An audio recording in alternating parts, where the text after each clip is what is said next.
All right, folks, I think we're all set to go. First of all, my name is Al Kozlowski. I'll be the moderator for this evening's event. I'd like to thank you all for coming. One other thing I'd like to get out of the way, I hope everybody gets up to the Pizza Palooza, which will be next Tuesday evening up at the high school. If you're not familiar with that, is that you get to taste all the different pizzas from Scituate. There are probably 6 or 7 different pizzas up there. It goes from 5 o'clock until the end. But you can have as much pizza as you want. That would be next Tuesday night. That is the 9th, May 9th, so keep that in mind. Basically, this evening, we have some questions that were submitted by people from the audience and some of the citizens. We'd like to thank all our candidates, some incumbents and some regular candidates. So basically, before we get started, I'd like to have each candidate kind of introduce themselves and tell you what they want to do.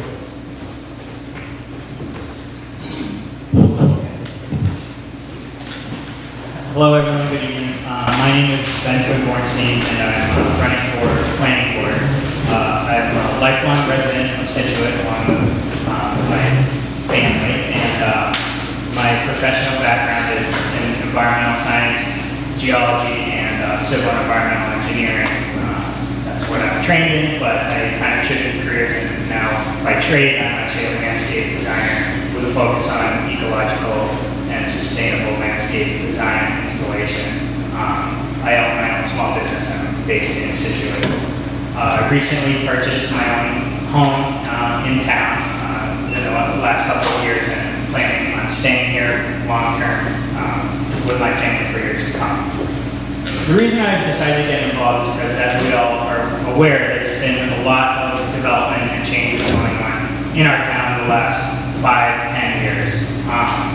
Now, I'm not a NIMBY or anti-development or anything like that. And in fact, we have to face the reality that we live in eastern Massachusetts, one of the most densely populated regions of this country, and change and development is a given. The reason I'm getting involved, particularly, is because I have concerns about the long-term implications associated with rapid growth and development. I want to make sure that we update our master plan and zoning laws if necessary, and that we stick to those plans, because planning is very important in the face of rapid change. I want to be able to maintain Scituate's character, preserve our natural resources and cultural and historic heritage while promoting smart growth and economic development. The bottom line is I'm focused on sustainability and long-term planning so that we can evaluate what is this town going to be like in 5 years, 10 years, 30 years from now, rather than focusing on short-term revenue boosting through rapid development. Thank you.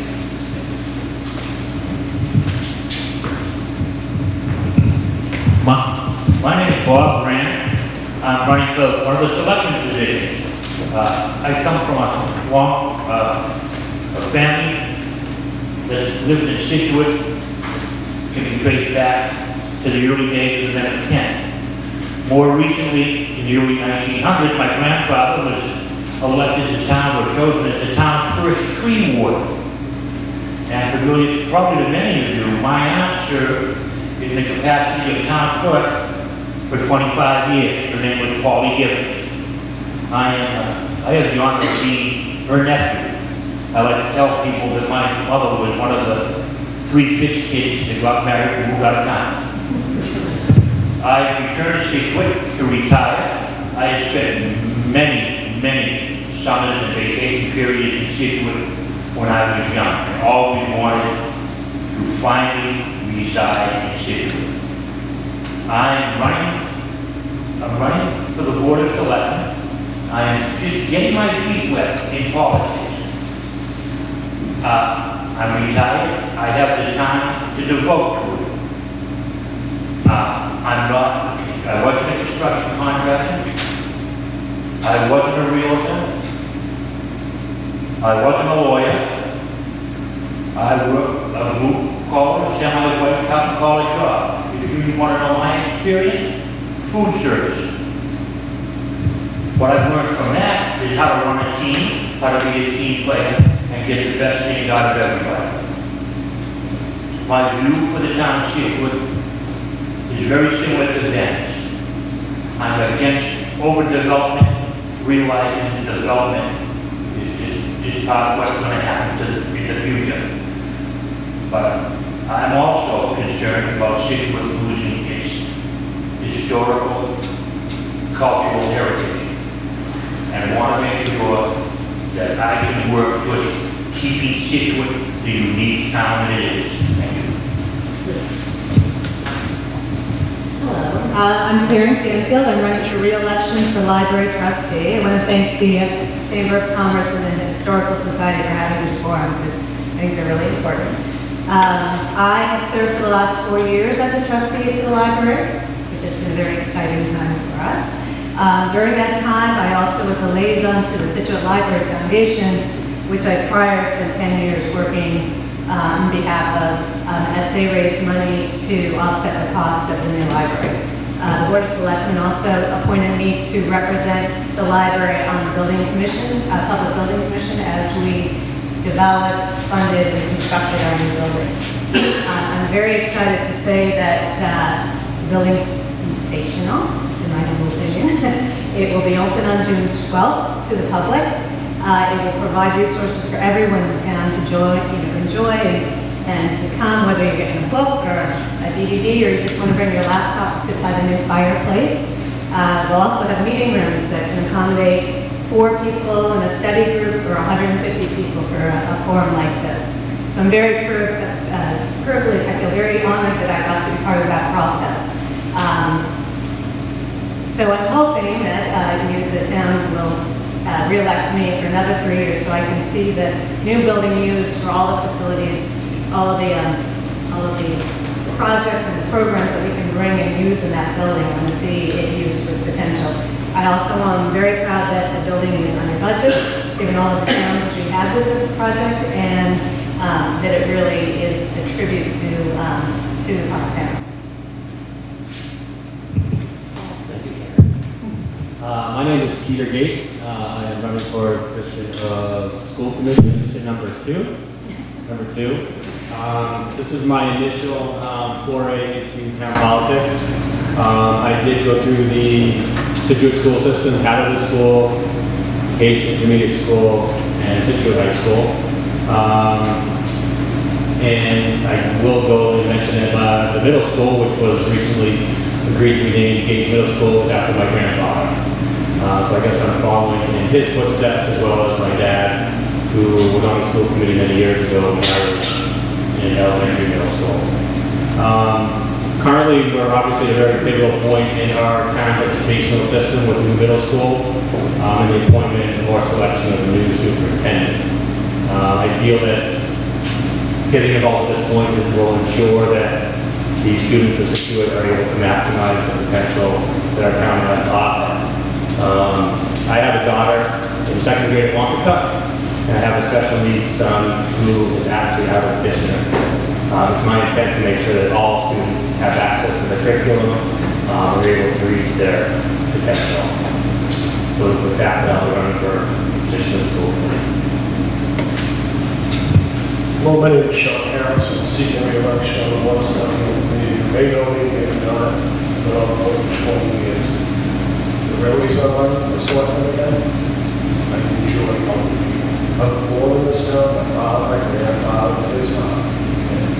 My wife's from this town, I raised 3 children. They've all gone through all the school systems. Wonderful experiences. I myself have right through Scituate High School as well. The longest I've been out of this town is the 2 weeks when I was on my own. I think the town is going in a real direction. We've done an awful lot the last 6 years. I'd like to see, things are open now. Not wait to, see what the junior high is going to look like. I've been on the public buildings committees as well. We still have some more work to do. I have to say right now, right out of the gate, continue to connect the senior center. Very important for a lot of people, and we as well. So, for that reason, I'd like to vote for other reasons. Thank you very much.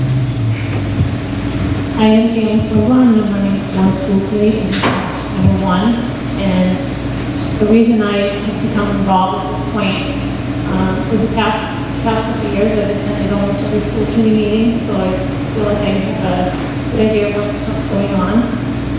There's a new superintendent coming on board, and there's still lots of changes to be down the road regarding the children in the school system. I have 3 children in the school system right now. So I just want to do what's best for the town as a whole, not just for the parents of the children in the schools. I also, full disclosure, I also am the board of directors for the Council on Aging. So I want to work towards what's best for all ages in this town.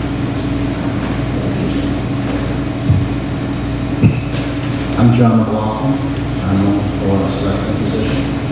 I've been the chairperson for Mission School for the past couple of years. I've been doing training certified in issues of transportation, transition plan, housing development, evacuation plan, and so on. I want to help the town get things up and running as fast as possible. There's plenty of grants out there. And for some reason, we're not getting the right contacts to talk to people who are heard because they kind of feel like we don't know what we're talking about. So at this point, I feel it's time for people to talk to us, trying to talk directly and any information we have. Sometimes with information that came down from the town hall that was wrong information, and I feel like we're having a commitment to relate that before I go to shops and so on. And controls of attention. So for this reason, we go in the county budget and I work and train certified in my aspects. My wife was in the bank and I was, as a thing, I was also a time manager and I had to train the whole room streamline this as fast as possible. And that's it.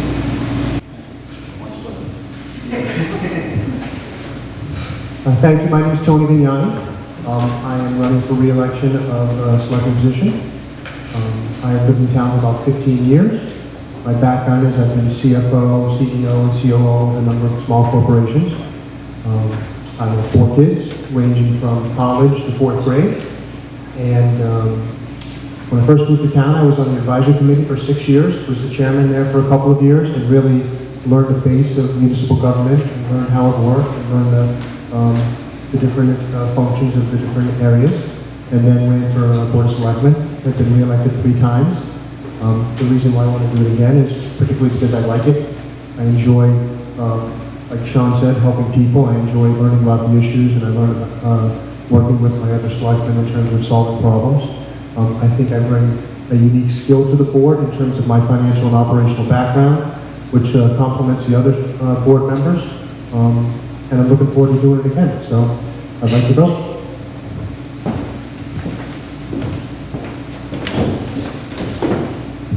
All right, thank you, candidates. Most of the questions we have here this evening are directed to the selectmen, and I appreciate everyone being here, but just looking at me, one of my concerns is the senior center.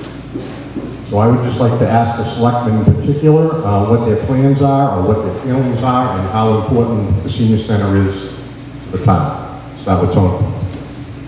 Thanks, Al.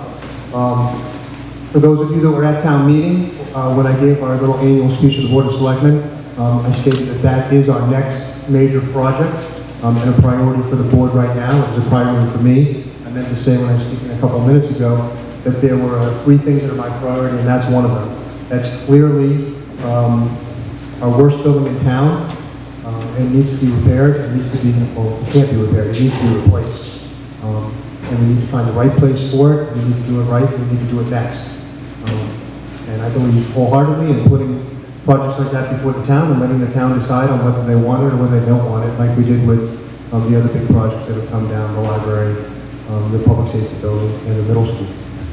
It's clear that it gets more use than the current facility can handle, and it's in terrible condition. So right now we're currently doing a study. We're looking at 3 or 4 different places to see where it can go and where the best fit, and that is, I know for a fact, the priority of all 5 board members right now.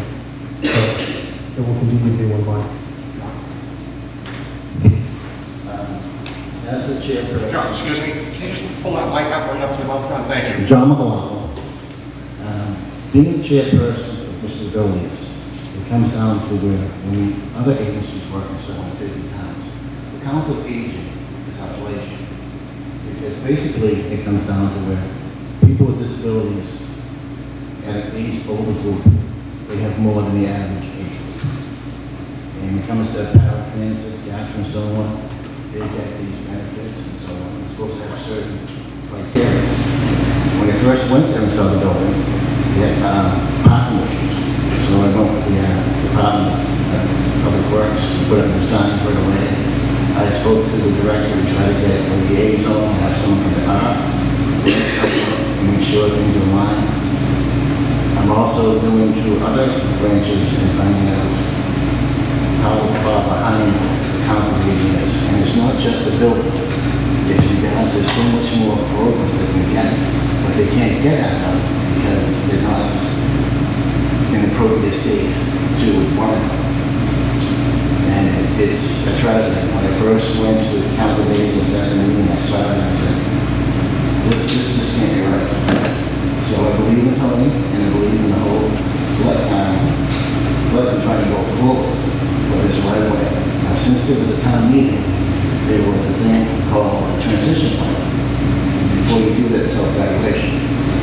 Now, I can go in and do complaints and get things done, but with this self-evaluation, I can go in, show them what the problems are, so they start with, and they can go from there and justify that to move faster, get more grants, and repairs and so on.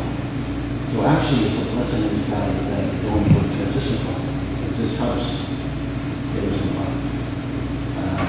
In regards to the group, we would like to make sure that they have access to the beaches, and we came across one thing that people can't get on the dock into a public list. So we're trying to make sure that they get to that aspect. It can have an effect in every system, not just people coming.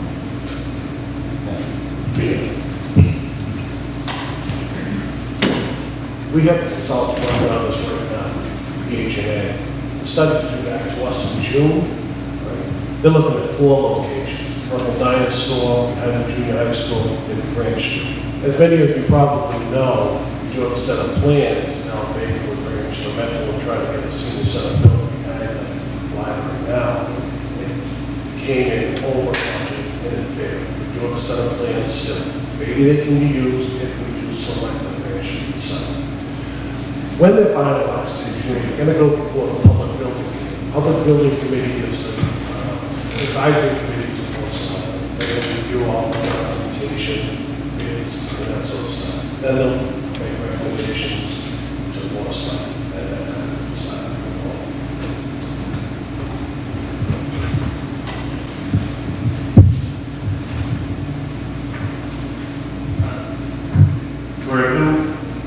For the seniors, you want to make sure that you get what the seniors want.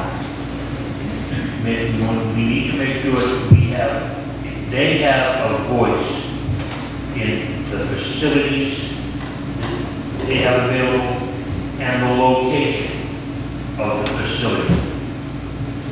That they have handicap access and they have ample parking. The town has 4 excellent sites available that they need to choose from. Personally, I would like to see a combined senior and cultural center in a property that's unavailable.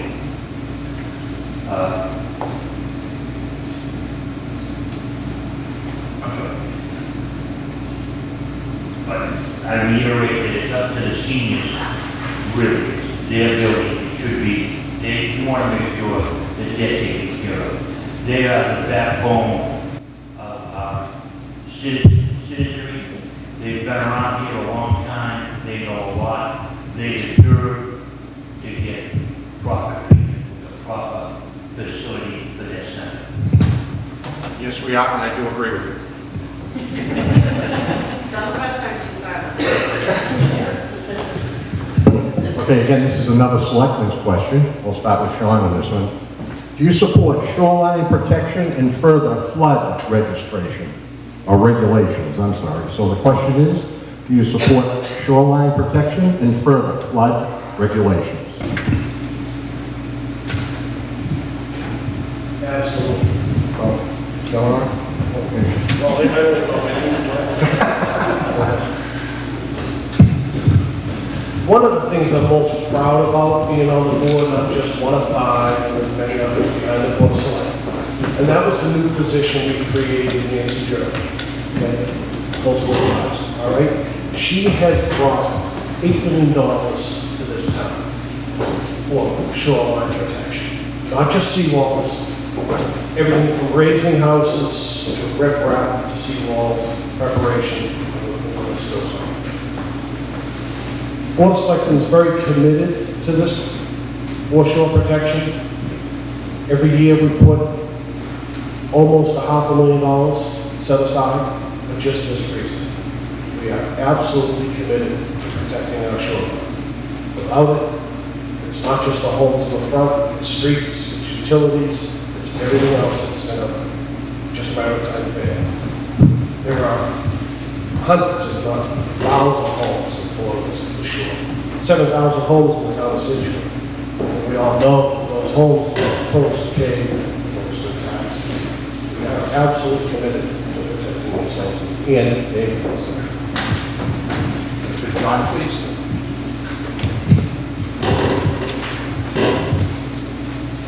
In regards to protecting the shorelines, I believe everyone can say they're all for us. My thing is, how are you going to do it? Are you using rocks, historical, are you going to overlap with other agencies and so on to make sure the whole town is happy?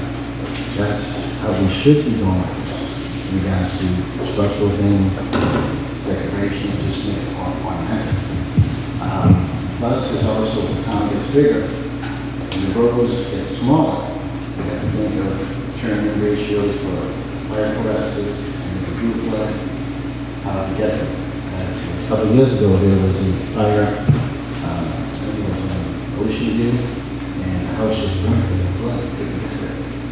So, in regards to flood protection, all for everyone else was saying.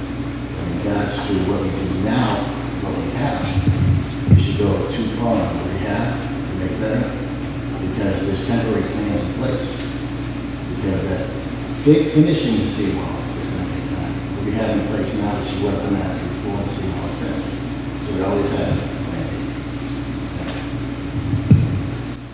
Thank you. Well, I'll bring kind of a financial perspective to it.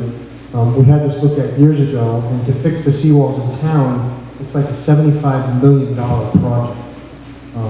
In the past, prior to about 6 years ago, the only time we fixed a wall was when a storm hit, and we got money from FEMA, and we had to pay a 25% match, and FEMA paid 75% of that. Since that time, as Sean just mentioned, not only have we gotten $1 million grant, but we've taken money out of the operating budget on the town side and dedicated to that service. Unfortunately, a piece of wall costs thousands of dollars per square foot to fix. So it's a difficult battle with the amount of money that we're putting there, and it always comes down to money.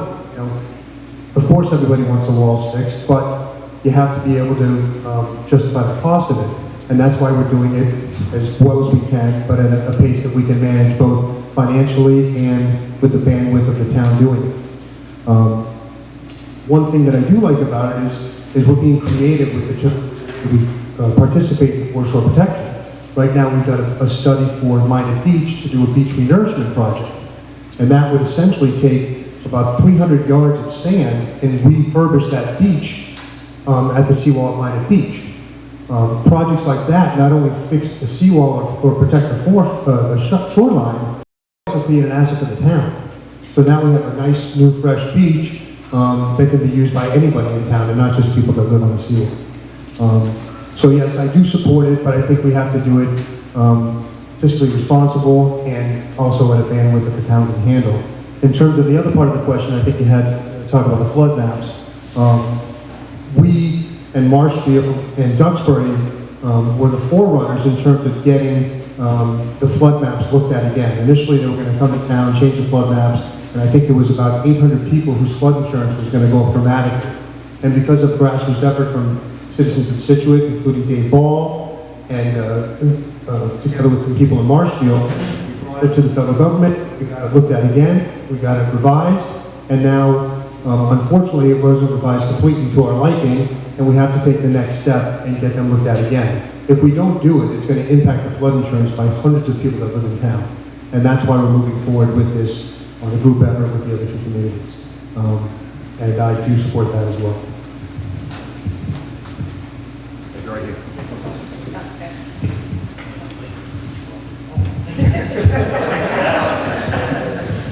We're over mic'd. I do agree that keeping the shoreline safe for the houses that are along and just for the sake of the environment is very important. We do have to face facts though that whatever we do, because of just the duration of time and the whims of Mother Nature, nothing is going to be permanent. We have to make sure we make plans for the, not just the foreseeable, but also the not yet foreseeable future. Because you just think there's enough bad storms. Eventually, the two rows of houses that roll on each side of the street down along the sand hills, that's eventually going to be just one row of houses just because of the ongoing internal effects of Mother Nature. It's good that we do what we do when we do the map studies for the floodplain and we keep the wall up as best we can. Unfortunately, in the long run, it's going to be a futile battle. We always need to make sure we look into the future for what's going to happen when we don't have that area anymore or as much of it. Hopefully, we'll be able to find something better than just a wall that's going to be very high to save our shoreline.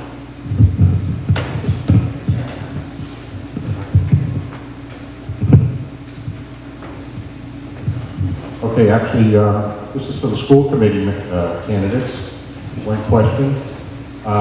Everybody seems to be a bit concerned about the starting times up at the junior high as opposed to the high school.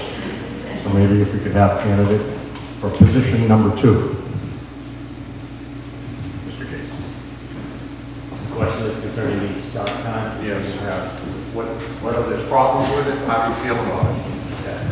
I'd first like to state that I'm running for the position of school committee, so I was not formally involved in the change of the starting time. I had just as much opinion on it as anyone else in the community, or respond based upon that fact. There's a lot that goes on in determining the starting times of each of the schools. You can't just randomly choose, we're going to start this school at that time and so on. Unfortunately, a lot has to do with the buses and the bus schedule. So as a result of the new complex being the high school and the middle school, and the expected transportation or parking and that sort of thing, they had to stagger the start times. So what they did was they determined that, I guess there's some studies out there, everyone's referring to these studies, I haven't read them, that high school age kids need more sleep. So they did a study with the various towns and they compared the starting times, and I believe 4 of the 5 communities near Scituate, including Cohasset and Marshfield, I think 4 of the 5 had late start times for the high school kids. So the school committee took the advice of those that attended the meetings, determined that they were going to start the high school at the 8:15 time or 8:05, whatever time that is. And they didn't want to start the elementary schools before then, simply because it's not a great idea to have elementary kids waiting for the bus at 7:15 in the morning or so.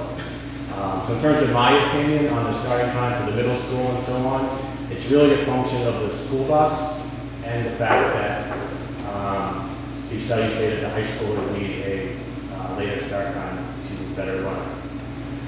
My opinion, I'm fine with it. It is ultimately affecting me personally. I wasn't involved in decisions. I didn't attend all the meetings that I probably could have.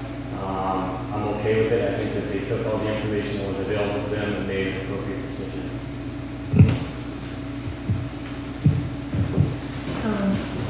I was in attendance of the meetings when the start times were discussed, and they did bring up the surrounding towns that most all of them have the high school starting later. And it's only all the schools, the middle school and high school, well, the high school especially, the start time and end time only changed by 15 minutes. It's not, I think, as drastic as people might make it out to be. I would have preferred the high school to start before the middle school, only because I have a student in each, we'll have a student in each. And with some parents, I have mentioned that some parents rely on older students to get the younger ones off the bus, which isn't, that doesn't help the parents that, like myself, who now have a middle school student getting off before the high school student. They will address this after the first year. Superintendent chose to do this, or chose to have the school committee vote on it because of the bus situation, because of the traffic that will be created, that would have been created by having both schools starting at the same time. And in order to have both schools start at the same time, we would have had to hire more bus drivers, which, if anybody knew, it was extremely difficult to hire the bus drivers they have now. They had time having anybody even apply for the job, and a lot of towns are having the same problem. So, in the end, it might be, looked at again in a year to see how the traffic goes with the both schools opening, the middle school opening on that site. It may not change, it may change, so we'll just have to see.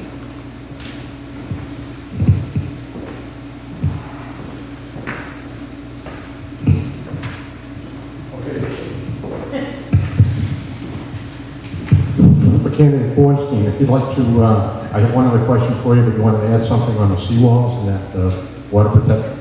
Oh, yeah, sure. I was just going to mention that, obviously the coastline in this town is one of our greatest assets and a very important part of the community. So I just wanted to reiterate that shoreline protection and coastal concerns, that's really something that should also be taken up with the planning board and be included in our master plan. We need to consider what's going to happen along the coast in 10 years, in 20 years, in 100 years. And in particular, we need to really focus on not just shoreline protection, but also resiliency in the event that we do have a Hurricane Sandy in the eastern Massachusetts. How is Scituate as a community going to deal with this and respond and overcome to these challenges? And I just want to emphasize that it's important that we have a strong plan and focus on the issue from a long-term perspective, kind of similar to what Bob was saying. While you have the mic, this question was specifically to selectmen, but I think everybody in the audience, and myself included, what do you feel is going to happen with the Gate School? The current Gate School. So I'm not 100% sure what's happening right now with that project, but I did go to middle school for half of my time in middle school there. I think that what we need to do is really evaluate the current value of the building. I know there's been some committees in town, a lot of discussion looking at potential use for that site. I haven't had a chance to read a lot of those reports, but I think as with any large piece of land or structure that we own, we need to evaluate that piece of property as a current asset and also as for future use. So hopefully the public can be involved through planning and design charrettes and whatever on that side of things. And then we can also obviously love to work out the financials and whatnot. But I'm not 100% up to date on this. Just pass it selectmen, please. Gates, what Jen just said, it's important to see what value there is through the building now and what potential value or use it can have. And then if you have more than one use, that's something we should put up to the citizens of the town to see what they want to use it for, with the recommendation, of course, of the various boards, the planning board, the board of selectmen. Sean? We formed a committee a couple of years ago. They looked at the Gate School, they looked at the high school fire station, town hall, as well as the police station. Before that, we had a company from Rhode Island called Murphy Mountain look at the Gate School reuse it, repurpose it for town hall practical senior center. The figure in the back of my mind was $40 million. So that was for a town hall, wasn't for a school. So since then, we did the library, and I sat in on almost every single meeting every other week with Karen. And there was change order after change order, and they were legitimate. So the building was built in 74, 75, somewhere around that. Lead paint was already, off the shelves, but there was still stuff in warehouses. So keep in mind, that building, 90,000 square feet, 100 years old, it's going to be very, very expensive. It's a historical building. I went there in 1974 when the town just remodeled it. They double sessions, sent kids up to high school. I walked in 7th grade, there was walls, wall carpeting, it was beautiful. But it's, it's starting to show its age again, that's for sure. The sea wing was built in 1960. A lot of people say that's, pretty ugly. I think that's a low-hanging fruit. I think you could take that off, make parking or grass, field, something. You wouldn't miss a lot. But the A and B structure, science wing out back, and the main structure in the front, I think there's a lot of historical value. Some say sell it to a developer, elderly housing, like Central School. But when will the town be ready for another 40 million, if we're gonna keep it, $40, $50 million renovation? I hate to see it go to development and have apartments, something like that. And it's maybe down the road to be repurposed. Thank you. In regards to the gate school, I can go micro or macro. If you went during the school year, my daughter broke her leg. And came down, we were told that she can't put any weight on. And taking her to the school, she was on crutches. There was no wheelchair there, or she was in a wheelchair. But someone else had their daughter, and they were on crutches. And issues of small things, micro, the pressure on the door was too heavy. It was too high. And that was a violation. And this is a school. So the children couldn't open the door with crutches, and some in the wind couldn't do it. And the father goes, who do we talk to fix this? And my daughter goes, talk to my father. He can get a complaint. So what I did is, I realized there was an issue there. I went to the superintendent's office, and I said, I need some people to fix these issues. And we came down, I had the right kind of tool to check the pressure. We did not only the front door, because school was in session, I couldn't do the classroom. But I said, we need to make sure the office, especially the nurse's office, and that was 23 pounds. That was an awful lot. It was putting only 5 pounds per inch maximum. It was well over one. Now I'm thinking to myself, here's my daughter, broken leg, trying to lean the door, it's not going to happen. And I saw a kid who was very nauseous. And I'm like, the poor maintenance workers, that kid couldn't push that door open. It was going to be a big accident like this. So we fixed the pressure on the doors. There are some things that are real easy repairs. There's some it. When it comes down to it, I look at things, it's only a wish when you have all these ideas until you put on paper as a plan. So you're going to chop it up and say, okay, it's needed for a rec center, part of this could be a town hall or annex.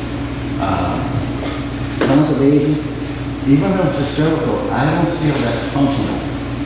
But you also own that land. But what are you going to do with the land?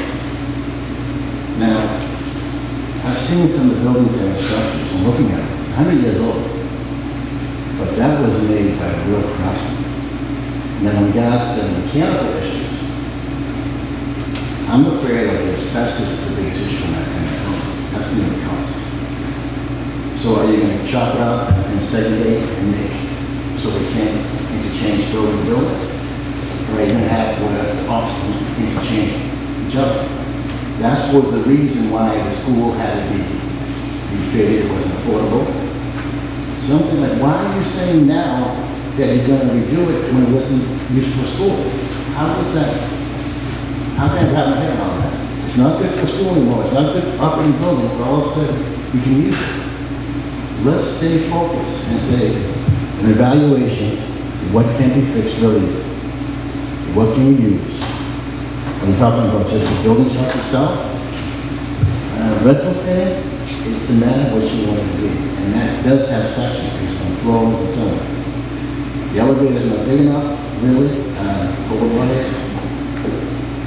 So I can, with one of the people from the commission, we can do a walk tonight, as I said before, you have the self-evaluation, where we can show issues that they know ahead of time. But people don't realize, every project going on in the town,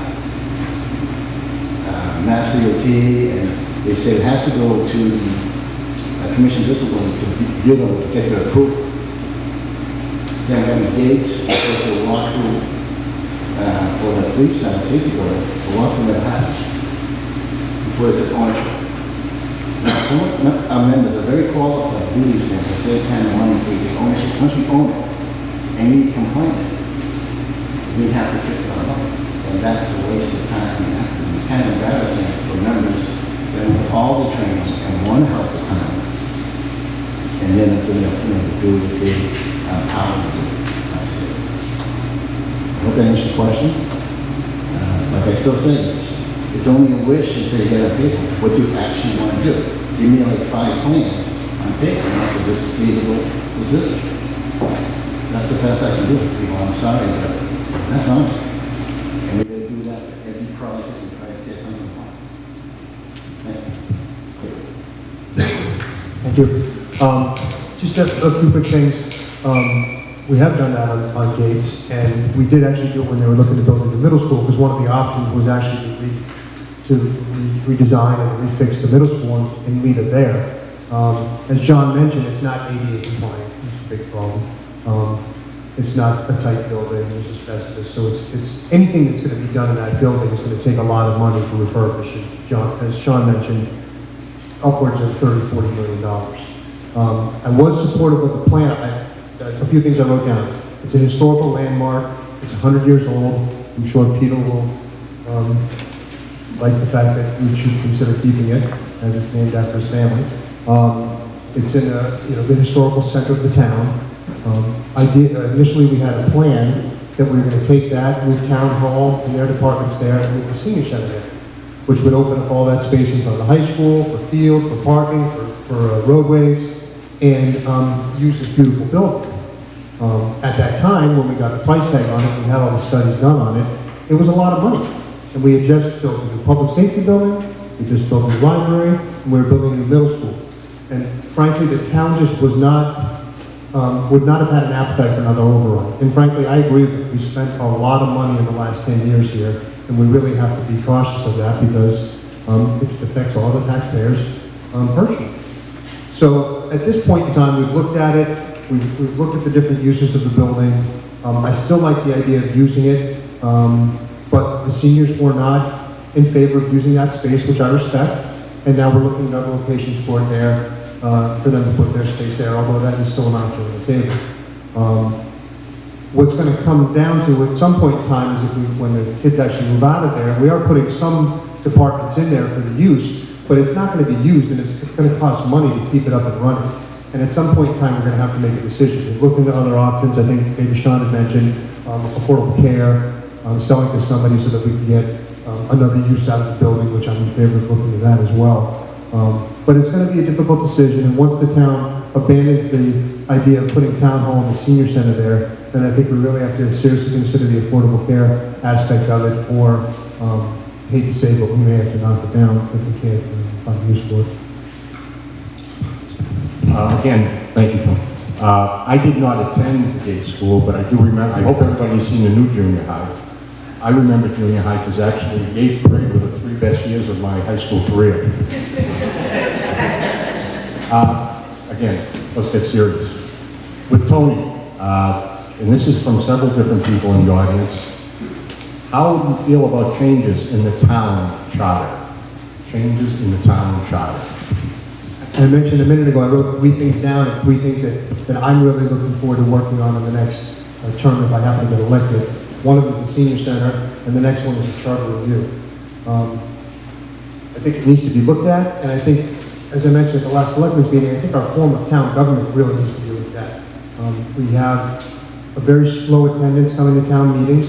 We had 320 people at Tuesday night, or excuse me, Tuesday night, and then Wednesday night when we had to meet again, we had 120 people there.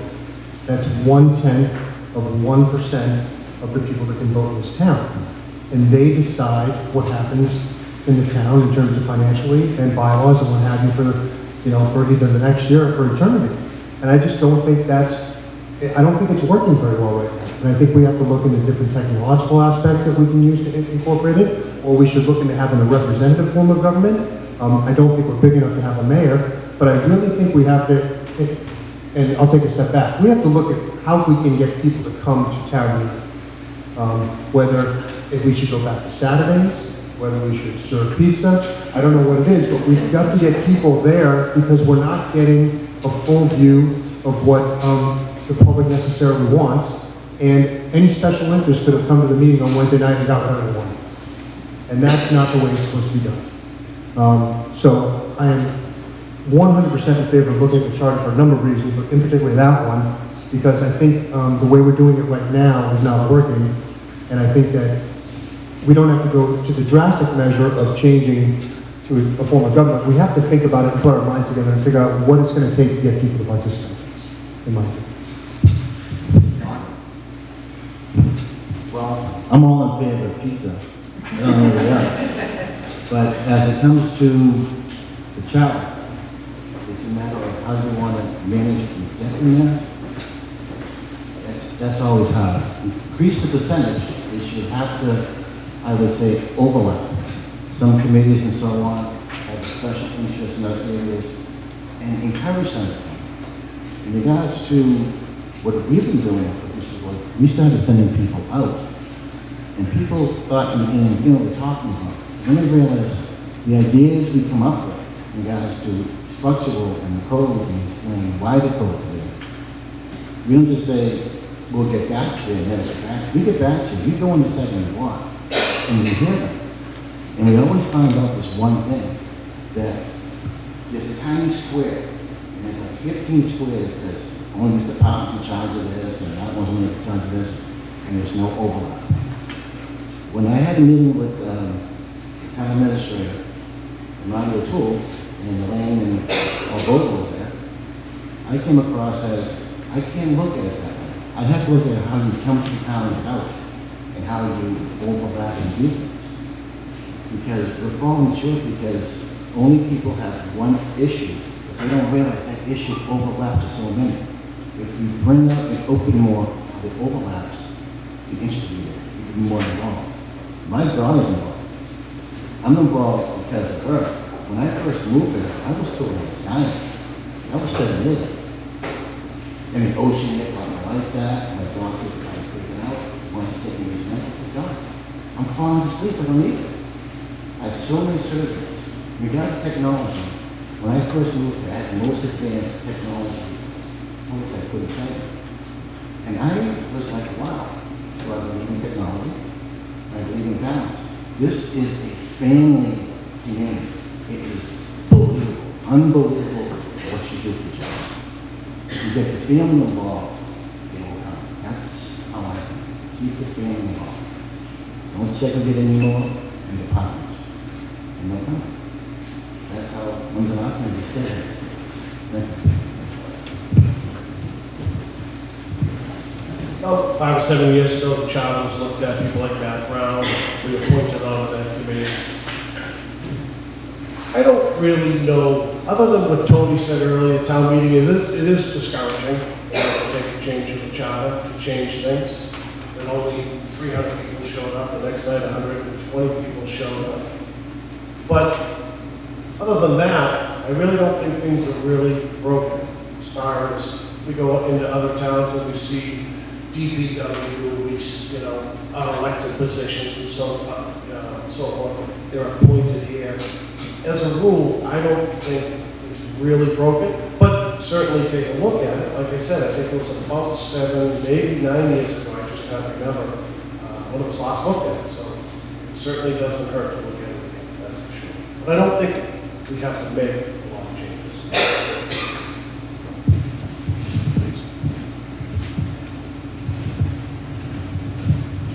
town charter is something that should be a fluid document. It should be able to change itself as the town changes. I do agree, we do not have enough participation by the citizens of the town in the town government. I looked at the town before, and I saw the voting results from last year's town election. And I think, like, added up, I think it was less than 500 people voted in that election. I can remember seeing the results from elections in the town 40 years ago,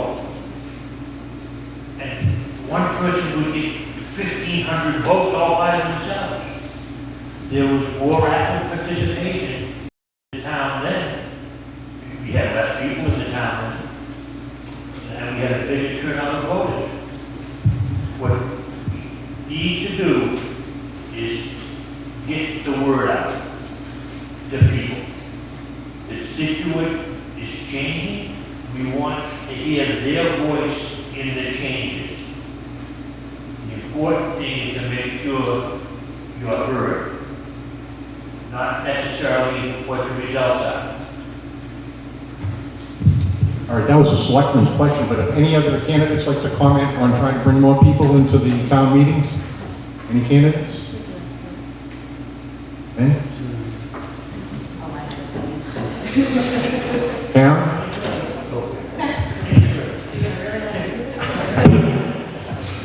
I actually have a strong opinion on this because I think that our town has really outgrown, is that better? Sorry. Our town has really outgrown the direct town meeting. I agree that it's a baby step kind of thing. We can't, even if we started today, it would be years before we could actually facilitate a change in the charter that would accommodate a more appropriate representation. But I think that, speaking to the low numbers, it's an unwieldy town because we have so much going on, and to expect people to come for, 20 hours to discuss it once or twice a year is a burden on a lot of people. So I think it warrants looking at very closely. I think that there are baby steps that can be made. Maybe try Saturday. Pizza's not a bad idea. It is something that is a real problem, and as we grow, it should be addressed. So I think that please remember that. Peter? Anybody else? I would just echo what Karen said. I wish that there was an easy way to bring people to town meeting, but again, it's difficult for all of us. If something comes up, even at last minute you plan to go, and for some reason you just can't make it. It is unfortunate that such a small number of people determine what goes on in town, and I'm all for trying to increase that participation. I don't have the answer, but if there are baby steps that we can take, I would be all for it. So with that, I wanted to speak towards meetings in general. Having attended almost every school committee meeting in the past 2 years, and they're held every other Monday, so there's plenty of time for people to go and find out what's going on. And meeting after meeting, I was the only one there. So I don't know if it's trying to energize people to want to be more involved. I mean, you can just go and listen and see what people are talking about, but I think any board meeting in this town would say the same thing, that nobody goes. And I think we need to do something to want more people in town to become more involved.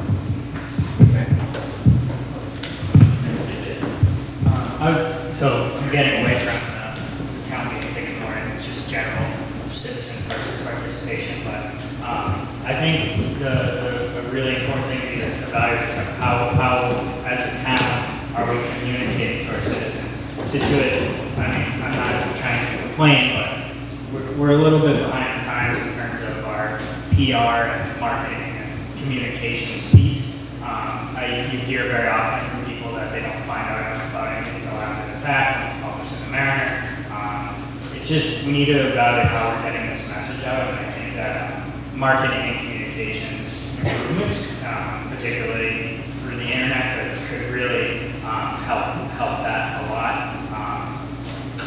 But then there's the other issue of getting people, incentivizing people to come, take time out of their busy schedule to prioritize town meetings or government goings on. And that's a whole other question. That's a philosophy question I'm not going to get into right now. Again, I don't know what the answer is, but even looking out and seeing the 15 or 16 people that are here tonight, I mean, all these people certainly appreciate you guys coming out, and I think we should try to get the town to try to be a little more cognizant of what's going on all the time. Now, Karen really hasn't said too much yet, so what I'd like to ask her is basically the plans for the new library. I hope everybody has seen the library. She kind of went over it a little bit at the beginning, but maybe you could just reiterate a little bit about the advantages of the new library, who's going to be using it, so on and so forth. I'll be delighted to do that.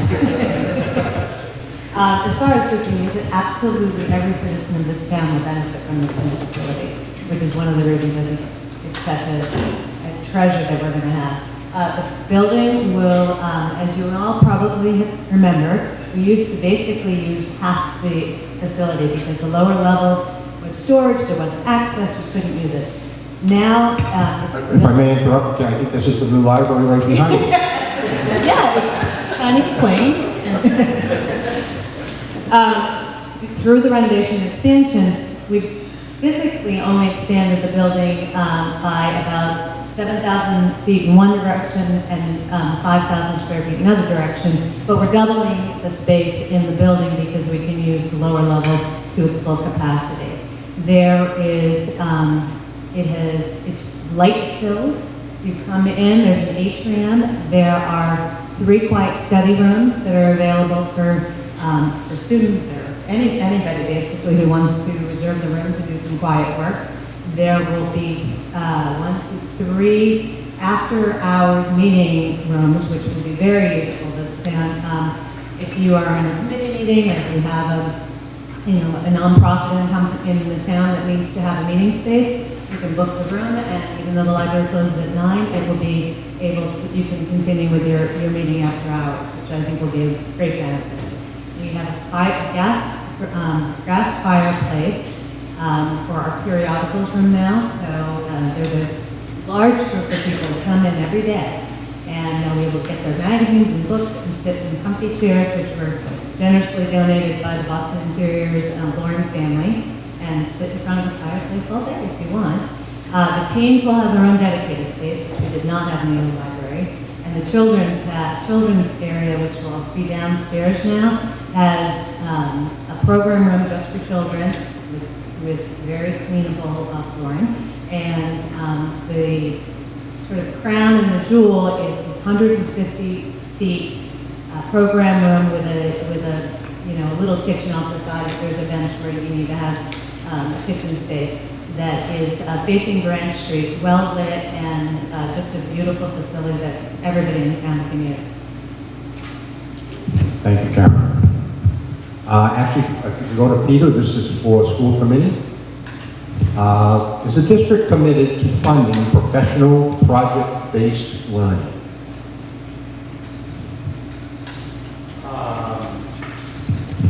I believe that that's going to mostly be a function of what direction the superintendent would like to take it. It's my understanding that the middle school, which will now be 6, 7, and 8, which is transitioning from the 7 and 8, will be transitioned, and their commitment will be on project-based learning. I would anticipate that if that is successful, that they will commit to it in the high school age as well. But I can't comment to that because I don't have any knowledge of it. So initially I would say yes, they're committed in the middle school. It's really a trial point right now as they initiate it at the middle school. It's great.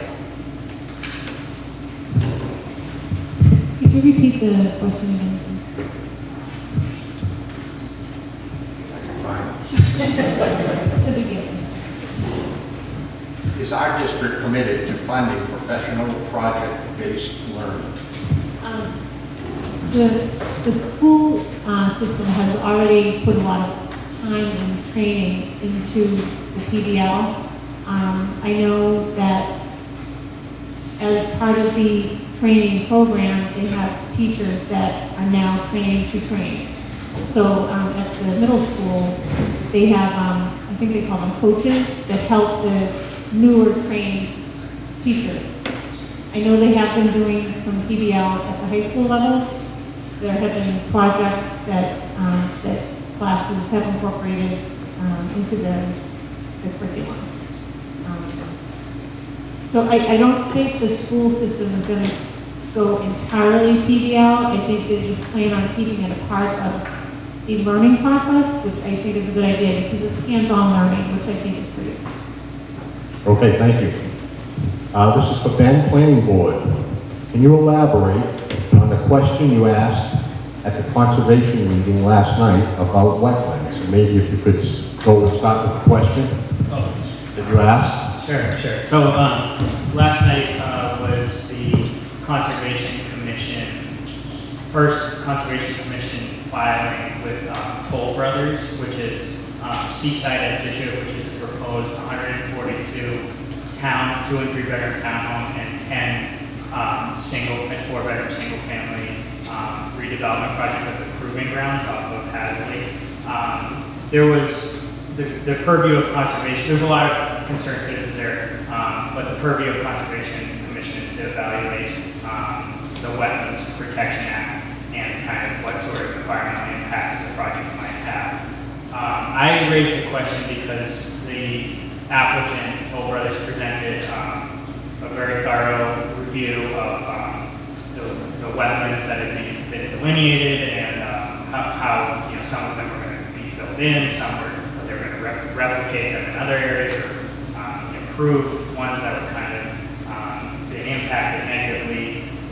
I just asked the question. Now I'm not a lawyer or anything, but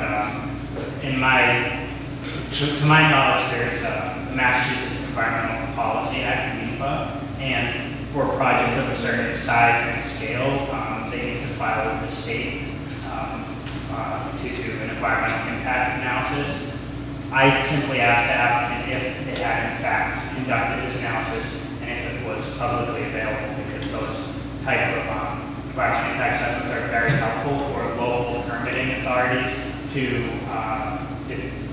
make a determination as to whether the project will be causing an adverse impact to the environment where they're redeveloping.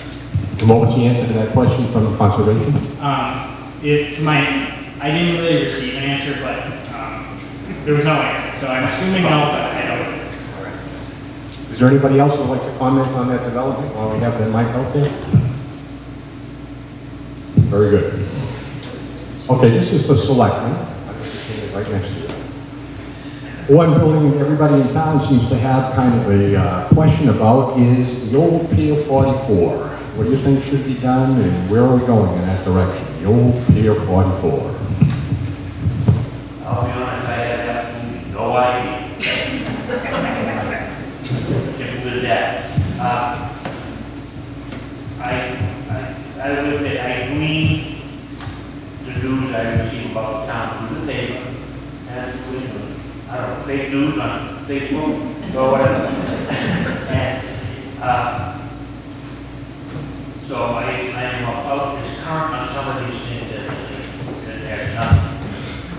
And well, just that we effectively say, I don't know all the information on Pier 44, so I do not feel I am qualified to make any kind of opinion on it. John? I mean, you never ate there? That was the best restaurant growing up.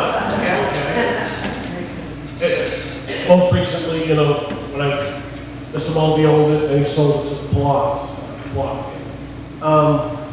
It was a 400-seat restaurant that was just difficult to maintain. It was a lot of overhead, therefore he sold it.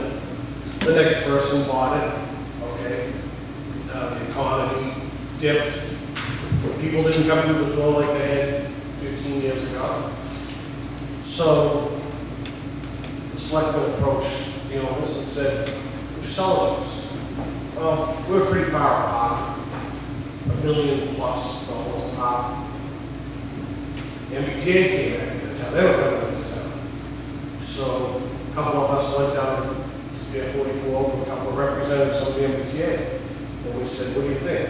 Would this fit within the four corners of your funds to give us? They gave us $10.4 million.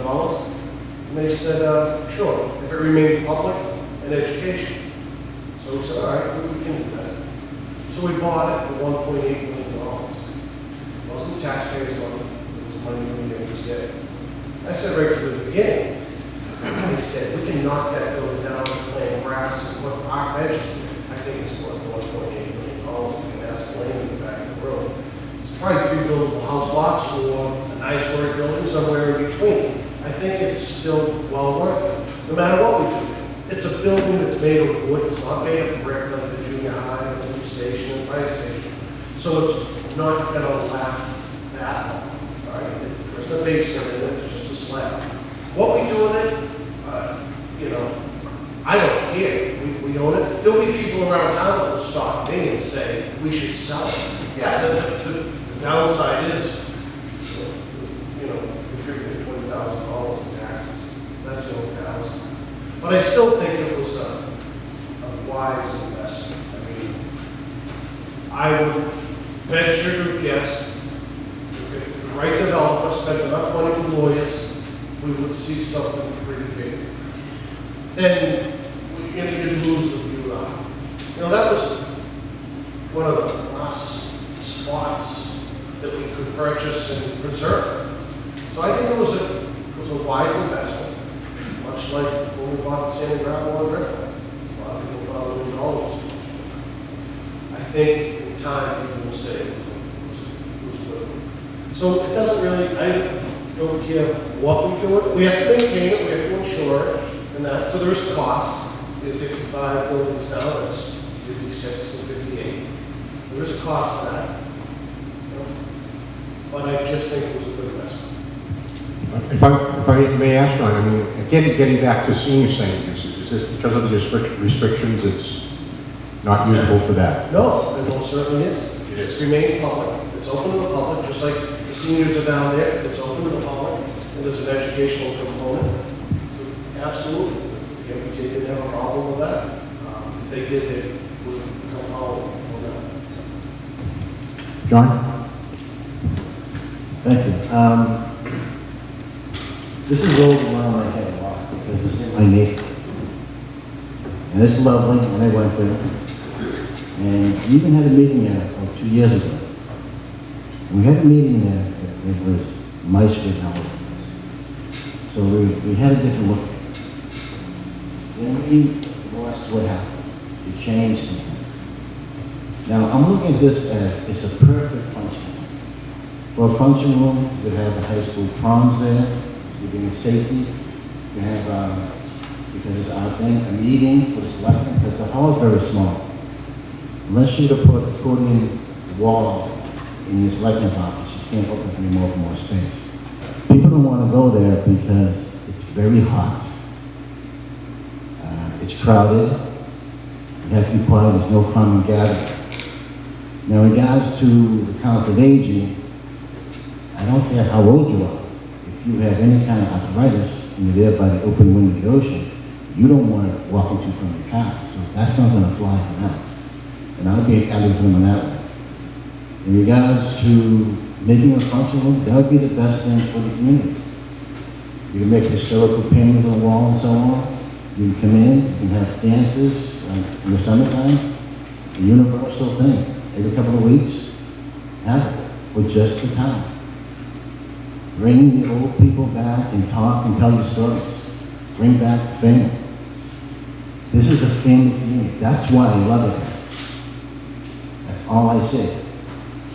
In regards to Tony, his wife is fantastic and what their family does together. They're a perfect role model. And I support Tony. Thank you, John. Al, what was the exact question? I know, is it, what do we want to do with it? Yeah, what would your plans be for Pier 1? Okay. So, and not to repeat what Sean said, but we did buy the building with MBTA mitigation money. There are severe restrictions on what we can do with the building right now, and there are limitations in terms of what we can do to reconstruct the building, because it's it's grandfathered in the way that it is now, so we can't go up 3 stories or go out of the footprint that it's in now. So it does have limitations. I'm in full support for it to become a senior center, but I don't think it meets the needs of the seniors anymore. You know, I think it's limited in terms of what they're looking for. When we first passed it and decided what to do with the building, it was going to be a community building, which would be both for seniors and kids, and we would think seniors would use it during the day, and the kids could use it more in the evening, and I think that could still come true. In terms of function hall, there's a lot of other things. I mean, it could have a functional capabilities, but you can't turn it into a retail situation, I don't think. You know, the town's just not in the business of running a function hall. But it does have the ability to have events there, certainly, as John mentioned. So we have to find a use for it. It has to be community-based. It's a beautiful view, and like John said, if we happen to knock it down and make a beautiful park there, it's worth the money we paid for it. Because who knows what was going to go there. At one point, Sean, correct me if I'm wrong, but it was like a 4-story condominium complex that was going to take up a whole lot. So, and that's not something that we wanted to see in that part of things. So, I'm hoping we can find a nice community use for both seniors and children. All right, sticking with the selectmen, Tony, we hit several of these questions in regards to taxes. What would you do to maintain the tax rate or reduce the tax rate here in Scituate? Do you have any ideas? I think you have to take reduce off the table, unfortunately. I think, you know, Proposition 2.5 allows us to increase our tax rate 2.5% a year. If we want to increase it more than that, then we have to go before the town for an override. Expenses are going up every year. Everybody has a pay increase. Everybody has a step increase. Utilities, healthcare, pension, all of those things are going to continue to rise, and we're going to need that 2.5% increase. So I don't see it going down. But what I do think is we have to be aware of the fact that we've raised the taxes incredibly over the last couple of years, and we have to find a way not to continue to increase, because it's pricing people out of the town that have lived there their whole life. With that being said, we also have to maintain our services.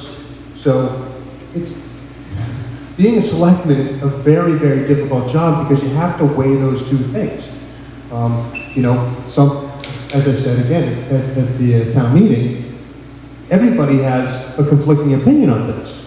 You know, if I polled all of you right now on something, if 40% of you want one way, 60% of you think the other way, that's the way it is on every issue. You know, we built a library for $12 million, we got $5 million from the state. Half the people in town love it, half the people in town hate the fact that we did it. So that's what we have to do literally on every decision that comes before us. We have to look at we have to be fiscally responsible, and we have to look at the needs of the community. And that's what we're trying to do every day. And that's why I think, realistically, making renovations to gates like we talked about before, I just don't think that it's a time when we can have another override for things right now, because we've spent so much more money in the last 10 years, and I think we have to make do with what we have, and you know, and have a level budget. And then, as Sean and I have believed over the last 9 years and him 20 years, put everything before the town and let them decide. You guys decide everything. We put it before you, and if you want to pay for it, then you pay for it. And that's where I get back to my other point. If only 120 people show up at town meeting, it really doesn't give a good opinion sometimes as to whether the town really wants to, you know, go in a certain direction. So, that being said, I'm for keeping the taxes as low as we possibly can, you know, for at least the next 3 years. John? Me? Oh, come on, let's go that way. All right. The way I look at it is there's hidden money. When you guys when you pay personal taxes, it's treasure. You're finding you're going to back. There are so many grants out there the town hasn't tapped because you're slowly inch up and go forward. In regards to, like I said before at the town meeting, that transition plan is a gold mine in disguise. If you really know how to use it. If you have it set up, the state will help you, give you more grants. It opens more doors.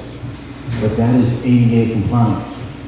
And what I've noticed over the years, the town has gotten better at some of the meetings, but there still shows a lot of negativity. Whether or not it's the law. And my thing is, I have to be an advocate for everyone.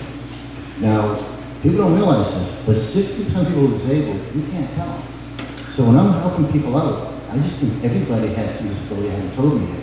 So I'm helping across the board. I'm not just picking out, someone in a wheelchair or someone who's blind. Anybody is getting the same kind of benefits from this. You stack them together. And I know the issue of curb cuts was a disaster.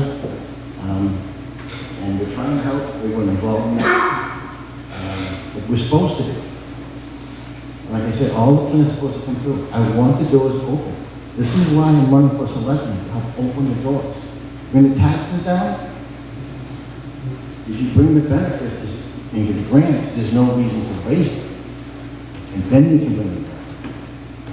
But if you play around things too much with all these roads and streets, the state might come in and you're going to be hit with a Section 2 override and you'll be forced to pay the taxes. So it's an issue of what do we want to do. Do we want to keep doing evaluation and studies upon the same project over and over again? Or do we want to stop doing that, fix the problem as soon as it happens, admit it, and that saves us the cost on the road, and it opens grants because it shows you're working with the issues. You want to get the grants, you want to get the funds, and that will help freeze and keep taxes down. If the town wants to lower them, then rightfully so, they have a choice now because they don't have any added costs, and they got it. That's the best way I can help anybody, and that's what I've been trying to do all along. We just want to be heard. We're here to advise. The reason why I'm running is because when guys don't meet with us, you can't talk to all at once, and you can't one-on-one's kind of hard. But that's every department, every citizen. We're supposed to have advice. This is why I'm here. Taxes can go down, we're leaving. You can take away the reason and bring them up. So we have the seawalls coming up, we have prevention plans. In regards to the safety building, if you do a walkthrough first and make sure we take ownership without any issues, then that's safe money. If you take ownership and it really wasn't the right walkthrough, we eat that. And there's a reason why it happens. And that's all new developments. The library, new gate school, you need to have the right kind of walkthroughs.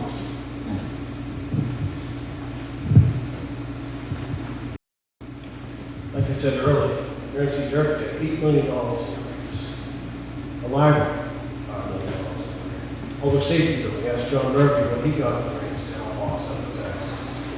But Tony mentioned maintaining the level of services. That's what I'd like to think in some ways we are a leader. We're not only maintaining the level of services, but we're a leader in foreshore protection, recreation, water, maintaining our AA water, AA plus water.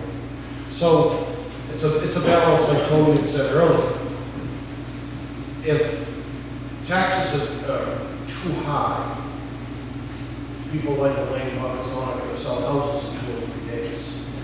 Scituate is still a well-sought community. But at the same time, I work every day in town and I talk to people. And I'm a taxpayer myself, and I know how difficult it is paying taxes.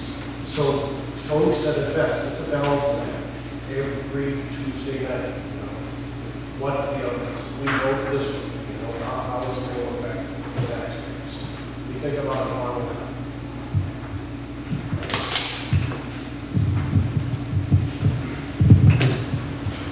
Taxes is one of the two inevitable things in life. We don't even mention the other right now. Taxes are going to obviously go up. Hopefully not too much. What we need to do is take a good look at every financial item, every financial transaction that the town takes part in.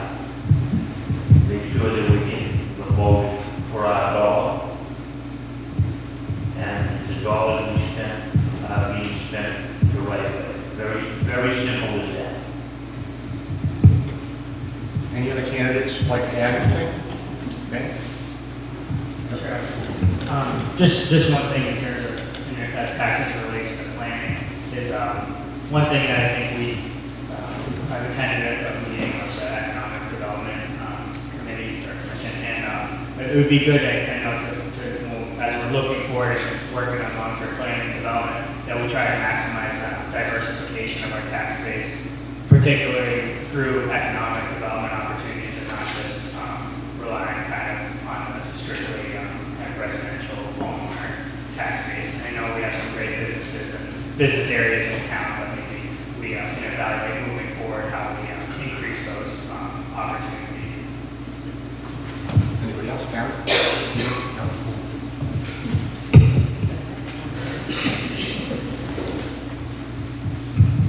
Okay, one other, this question is kind of a general question, but primarily for the selectmen. Being the owner of some old cars, my concern in town is, what are they going to do with the roads as selectmen? What would you do about the roads?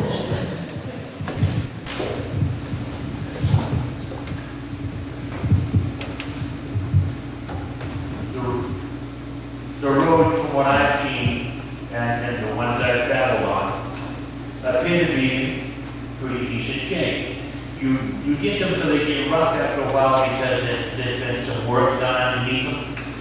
And eventually you get used to them not being nice and smooth. I enjoyed the ride this evening from my home on Scituate Road up to here because it's nice smooth paved road all country way. But now, if I should go from 3A and head to the harbor, past past the town hall, past someone's corner here, I stopped running into some bumps and things because there's work ongoing. We kind of need to make sure that the roads are in good passable shape all the time. I know we had a problem, there was a problem this winter, there were a lot of people complaining after the first snowstorm. I was one of them.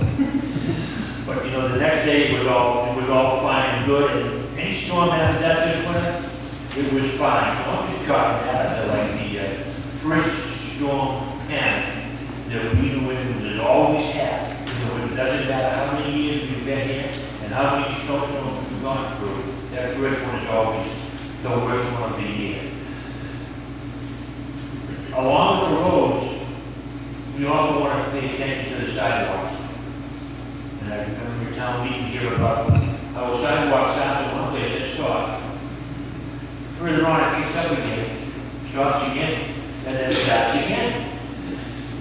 I kind of see that on Scituate Road where I live because across the street from me, the sidewalk stops. And every morning I see a lot of people walking up the street from down Scituate Road to go to the train station to go to work. I think we could use a few more sidewalks in the town, make sure they stay in good repair. And as I said, I think the roads are kept in pretty good repair. And that's a long way, but you know, you're not going to get a nice smooth pavement every time they do some construction, but they're fixing the water main, putting in a new line, or putting in new traffic lights. I still think that would have been a full stop sign, which means they got a couple places to go about. Rob, I have to say, you're kind of, yeah, I'm coming to me and riding one of the trucks and cars. The roads are tough. First one's for me. We have 128 miles of roads, we have 28 miles of sidewalk in the city. I checked 91, it was $963,000 this past year. The board has instructed Kevin Caffrey, we're in the third year of our water main project to replace 22 miles of water. That's the reason a lot of these roads are the way they are. We've instructed Kevin to listen carefully. After this project's done, this phase 3, no more. We need to resurface the roads, to do it right, to grind them, to resurface from sidewalk to sidewalk. I agree with that. We all drive over the roads, everyone sees that. Only 300 people go to town meeting, they sleep here, but they work out of town. A lot of us drive over the roads every day. So, it's near and dear to the select board, we will be working on that this summer. decided to cancel.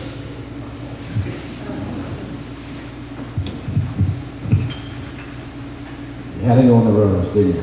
The roads, everyone's probably going to agree, they're not good. Other places have been, our towns are better.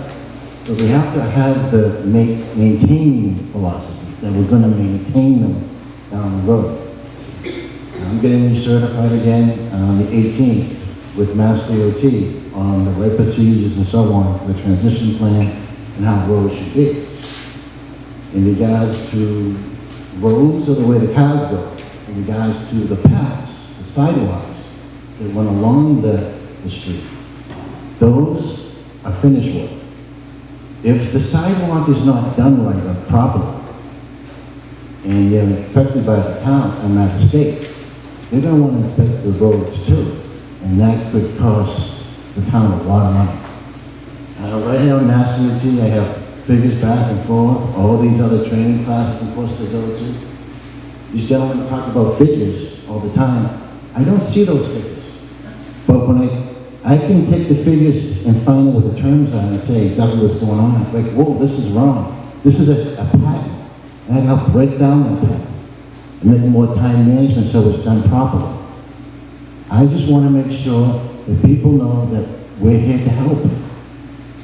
And there's so much going on at once, and we have to stay accountable. The roads are good, but they're not horrible. But for a town, they're below average. And that's going to affect the AA rating because you're inspected on how the town comes across. What you see is what you get. Other than some of the other gentlemen here, I want to stay accountable. And I want to make sure the town knows what's going on. And I'm not afraid to tell you the truth. Mr. Carpenter, I talked to him several times and crossed things out. When there was an article in the paper about the sidewalks and telephone poles, there is a solution. As long as the town did not sign a contract and say, hey, we'll move the poles where they're supposed to be, the utility that owns the poles are by law supposed to move them. Well, I suggest we see who did the contract for the sidewalk as to who's in charge of those poles and get them done. It's not just an issue for someone in a wheelchair or pushing a stroller. But some of those cables come down, they're not sheathed, and they come at a 95-degree angle. If you walk into that or fall or grab it, it's assault, and it can catch your hand or your face, and it's a liability that we should address months ago. Sheathed them or had them move at a 90-degree angle across by law and put in the dirt off the path. There are some mistakes in there that we should fix, and we can't say we'll get to them. These are hazards to everyone in the town. And I'm still pretty upset it hasn't been corrected. Thank you. Thank you. The roads. So, a couple of thoughts. The first thought is the makeup of the board right now. We deal with many issues that deal with roads, construction, freight, our transfer station, all this sort of stuff, and all of that stuff I rely on Sean. The makeup of our board is very diverse, and he is an expert on all of that stuff. So he knows about how roads should be done, how things should be, how construction should be made, and it's an invaluable asset to the board, Sean, so I want to thank you for that. I really don't know enough about how a road should be constructed. That's his business. So he helps the town out tremendously on those types of issues. In terms of the roads itself, I get back to the same issue. It's money, right? Sidewalks stop at a certain point because we have a plan that shows how many sidewalks we want to put in town, but we have limited resources. So we build it to whatever point we can with the plan to continue it everywhere else. My idea on sidewalks is they should end at the school. You know, sidewalks are for kids. And they should end at some place where kids can transport themselves to an area for play, be it a playground or a school or something like that. The roads, all the selectmen people here are saying, you know, this is a difficult decision. Many people emailed us over this winter saying how bad the roads were. We give $500,000 from Chapter 90 money. We take $200,000 out of the budget every year to put towards completing the roads. and we have a plan to fix X number of roads every year. That's all we have. If you want to fix more than that, it costs money. It's got to come from somewhere, and either taxes go up or services go down somewhere else. So again, it's a juggling game in terms of what you want repaired. It's easy to come in and say, let's repair all our roads, but when you get the $2 million bill to do it, that money has to come from somewhere. So being a selectman and juggling these types of things is difficult. We do the best we can. Our DPW works tirelessly to do repairs and that sort of stuff. And they're not great, but there's a plan and we stick to it based on the resources that we have. What's the priority, Tony, as far as the roads go compared to other things in town? Is that something that's here or here or here? I would say it's in the middle. There's a plan that gets so much done every year. Sean, you may know, I don't know how many miles we fix every year, but it's probably just 2-3 miles a year that we have the budget to fix. There's a plan to do it. We try and do the major roadways before we do the secondary, before we do the private. And, I don't think of it as a priority. I just think it's a task that we do, just like we provide rec programs, just like we provide other services to the town. Again, my priorities right now are the senior center and really some of the foreshore protections that we're doing. Okay, again, Tony, stay right there with the mic. Last year's water shortage, subsequent plan to buy from Cohasset. Why are there so many projects getting approved? The water, the selectmen have very, very, very little power over what projects get developed in town. The planning board has much more control over that, and they even have very little control over it. Our water resources, the Mass Department of Revenue says how much how much volume you can pump out of water in Scituate, period. So there's X number of millions of gallons a day that we can pump out of the town, and that's it. So, developments come in, people own the property, they can do what they want with it within the law. We don't have many restrictions in terms of that, and we are always going through the plan of looking for extra water sources. Last year, I think, was an anomaly. The reservoir was as low as it's ever been since I've been here. Now it's almost overflowing. So, we're looking to expand the volume of the water reservoir. We're looking to buy new wells and repair new wells to have water resources, but there's a limited amount of water that we can pump out of our ground, period. John? Everything Tony said makes sense, and the town has been on track in doing this. In regards to some water restrictions coming on right now, I think are too soon. They should allow people to take it out so the new water comes in and fills it, so you have the reserve. People may not realize that the reservoirs need to get wet and hold so much water in the soil, so it stays there, so it stays the water in. If it starts shrinking and being absorbed by the earth itself. Other than that, I agree with Edwin and Sean on town's doing that. They had to step up last year. A lot of people, and I think they went a little too fast, too soon, but that's my personal opinion. And that's it, I'll lay it out to Sean. He might have more figures than I have, but I haven't seen the figures. Thanks. We have a one withdrawal permit, Tony had mentioned earlier from DEP. We get close to that and we get notified, if not, fine. Last summer was a really unusual summer, everyone knows about it. So Scituate took some initiatives, okay, to conserve, to reduce the amount of water we use. If we didn't, DEP would find towns that didn't do something like this.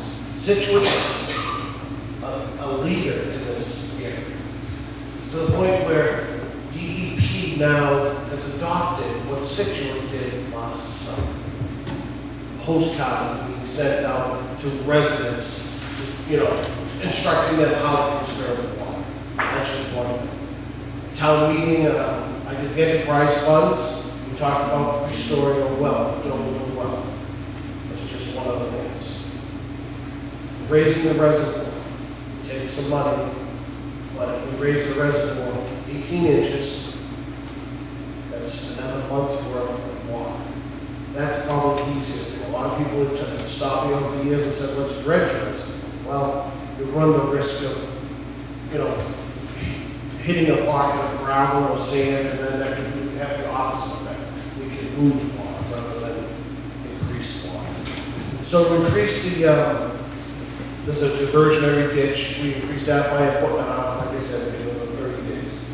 But I kind of emphasized enough that this is just one of those things that we're ahead of the curve as a result of last summer. People had asked me about the golf course on town meeting floor. It was a good question. We're watering the golf course, and people may be critical of that. But we're watering it really well, that the water is not potable water. DEP would not allow us to put it in our infrastructure. And that's another whole subject. Our water department is engaged in building. We have to do something about that. Doing the water lines, absolutely. But the building itself, I've toured it, Tony's toured it, it's going to need updating. But again, we are a leader in this department, in this area. We should be proud of it. Sean, if I may ask you, raising the reservoir means what, as far as, how do you go about that? This is as Alex Albanger explained it to me, we're not going to build a dike around the reservoir. It's just a sluice gate, and it takes a lot of permitting and a lot of money. And I questioned Al about that because it just seemed like an awful lot of money. Just raising the gate will allow us another foot, 18 inches of water. Then I had asked him if there would be negative effects to those homes as a two-inch trail, because some of those areas, some of those yards, and lawns and so forth are low. He assured me that would happen. There wouldn't be any negative impact on the lives. So I'm pretty excited. As Sean said, the town has made great inroads toward the water supply and conservation and getting more water with the reservoir. And he said, we're now ahead of the curve. Something we need to do though is stay ahead of the curve. And I think the best way on that is to reduce the consumption of the new water that we get. And to me, that would be to reduce the overdevelopment of the town. Not so many new projects so fast, especially the housing. It's turning Scituate into a bedroom community where the people who live in the bedroom don't really care about what's going on in the rest of the town. They just want to get out of bed in the morning, get in their car, or get on the train, go to work, and come home, go to bed at night. They don't care about the long-time citizens of the town and what they want for the future. Yeah, so obviously, last summer was a very serious issue with the water supply, but it's going to happen again. And I would also note that although we had a very significant drought last summer, it was the most extreme of it, we've actually been a prolonged drought for a few years' time. It was just, that was the worst of it last summer. I think we just really need to get the water situation kind of evaluated at a very high level by people that are much smarter than myself to kind of look at things from, in terms of what Bob brought up, the amount of housing that's going in respect to what our water supply can handle. That's the first thing. The second thing I think we really need to focus on is also the recharge and the hydrology of the water supply. How is stormwater being recharged back into the groundwater table? How are sources of clean surface water being allowed to go back into the reservoir and other areas? Those are issues that also need to be kind of followed up on. And we do have a strong stormwater bylaw here, but we need to look at kind of going forward how we implement these laws, which we came up with for a reason, into our development and redevelopment projects. And then lastly, I would also mention that we can't talk much about water development without talking about sewer. Our sewer infrastructure is pretty stretched right now. We're basically at capacity from what I understand. I don't, maybe somebody can elaborate more about that, but from what I've heard, we're really at the breaking point with our sewer capacity, and that's something that, as the town develops and grows, we need to seriously evaluate, whether we can handle these projects at this time, or if we need to get serious about kind of upgrading our sewer infrastructure so that we can accommodate the growth. Any of those like? Yes. I just want to say, Pass it down to Sean, please. He really doesn't need the mic, but that's all. some years ago, I remember Paul Reed was sitting on the board, Tony, you may remember, we either could have a building moratorium or we could increase our fee for a water meter. Every new house that's built pays $6,500 for the water meter. Now that $6,500 is to go into a fund to do this very thing we're talking about, for future expansion, for future conservation, so we can conserve. $6,500. The builders were not too happy, but it was better than a moratorium on a building. At least they can pass this cost on to the new home. I just wanted to add that. Tony? Yeah, I mean, I guess I could add the comment on the sewer system. You know, we just upgraded the sewer system on a number of fronts. We're not at capacity, we're not at the breaking point. We do have the ability to add more Scituate is what we have in mind to do that. We don't have the ability to do much more than that. And it does have to be looked at, but it is not at any sort of disaster area. But we spend hundreds of thousands of dollars repairing some of the equipment. It's a well-run organization. But at some point in time, we're going to have to look for a secondary plant if we're going to continue to expand. And somebody mentioned about stopping development. Well, that's very easy to say, but it's very difficult to do. You know, people have rights, they own property, they can do what they want with their property. And as selectmen, we would really have very little ability to stop developments that occur in this town. And a lot of times development can go to the other route and put a 40B in, which we have absolutely no control over. So it's difficult. I think we all love Scituate the way it is right now. We don't want it to change and we don't want it to develop too much, but then people want affordable housing and people want all these other things in there. And it's tough. You know, it's tough to keep what we love so much and continue to grow with the needs of really the state. Okay, I think we've come to the end, basically, of questions. Maybe if I could have each candidate kind of reiterate what their plan is for Scituate, the future of Scituate, how they feel being a candidate here with a selectman, school committee, library committee, whatever it is, how they will make Scituate a little bit better. Start with you, Tony, please. Yeah, first, thank you for coming, and hopefully some people will watch it. Megan, John, thanks guys for filming this from the back there. I've enjoyed being a selectman for the last 9 years, and I'd like to continue to do it. As I said earlier, I think I bring a perspective to the board that's a little bit different from other people's, and I think we work well together. There's some things that are priority on my list, like I mentioned, the senior center, the charter review, and open space, both for recreational purposes and for conservation purposes. So those are the things that I would like to focus on in the next 3 years, as well as continue to improve our systems and really, like we do. We look at every bill that comes through here, we make sure that we're getting our money's worth, we question every change order on every project. We're moving technologically towards the 21st century in terms of using a Facebook page, which we have, and communicating with the citizens. So I think we're moving on a lot of fronts in the right direction. I want to continue that push. So please go out and vote, and if you haven't liked me, then vote for me. John. When I look at it, I look at 3 A's. We want to be affordable, accessible, and available.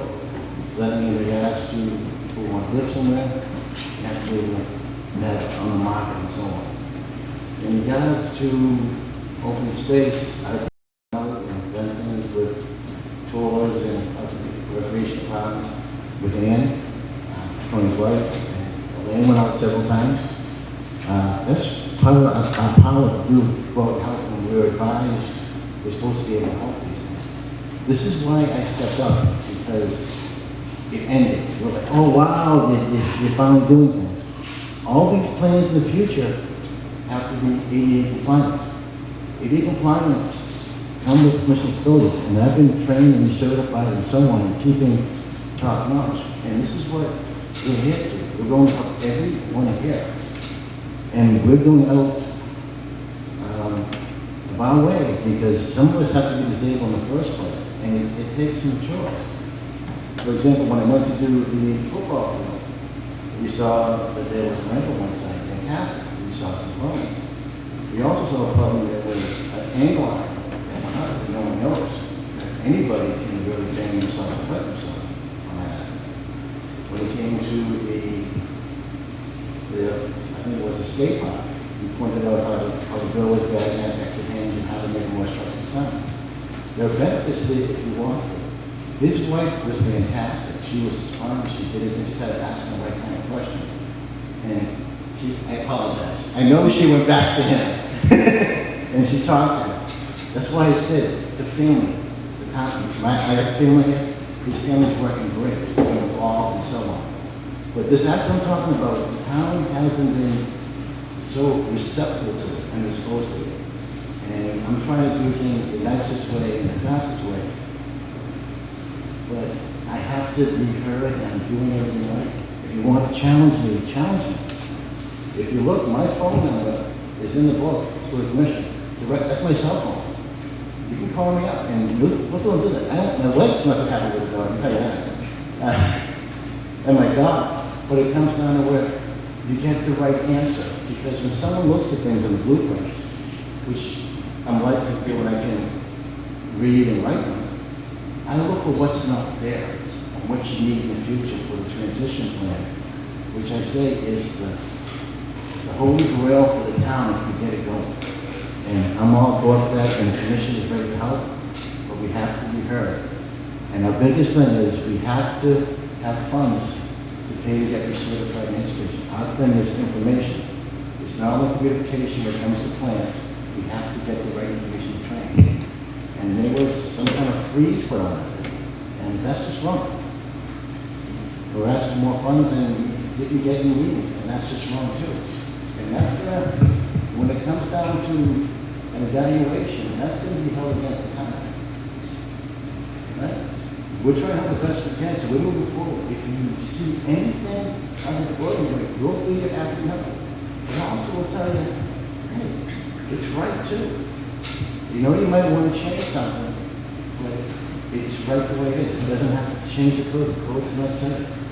And what we deal with is the last phase of the code, the regulations. Thank you, John. So one of the reasons I became involved with the school committee, simply by just going. I didn't mean to interrupt you. This is one of the roads we're talking about here in Scituate right now.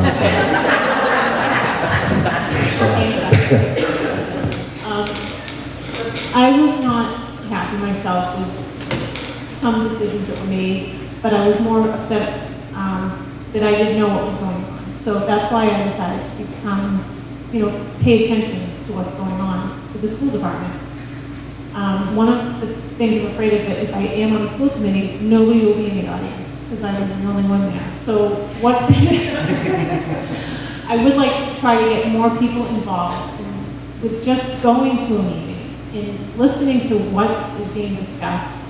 They're every other Monday, and you can go to a couple of meetings throughout the year. And I also want to make sure that the decisions that are being made coming up are what's best for the whole town, not just for the students. Because the decisions that we make that affect the students affect every member of this town as well. I'd just like to start by saying that I enjoy this. That's why I'm seeking re-election. I'm enjoying it. It's a learning experience. Almost every single meeting I go to, this is the fourth one I've been on this week, I learned something. I was just going to make a comment. We've talked a lot about participation, people showing up at school committee meetings and stuff like that. What's been interesting for me over the years is watching some of my friends, I'll just take one minute to tell the story, it was pretty interesting. They don't watch, they don't pay attention, and until they buy a house, now they're a taxpayer. And then I'll see one of those people, one of my friends on the street, and they'll ask me questions about previous sites, selectmen's meeting or something. So just because they're not in the audience, they probably will watch, well, many times watch it on TV. So I mean, we're even taking Board of Health meetings now. So a lot of people, you might not think they're paying attention, they might not care, but they are at home, and more often than not they are.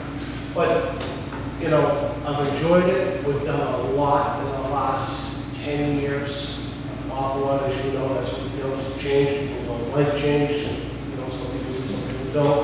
It's inevitable, past that. And then there's going to be more changes to come. Probably not as drastically as the last 6 years, that's for sure. But, you know, it's just, like I said earlier, we are leaders in many, many fronts. And it's just, it goes to show that people want to live in this town. They're not leaving because it's a great place to live, and I don't plan on moving.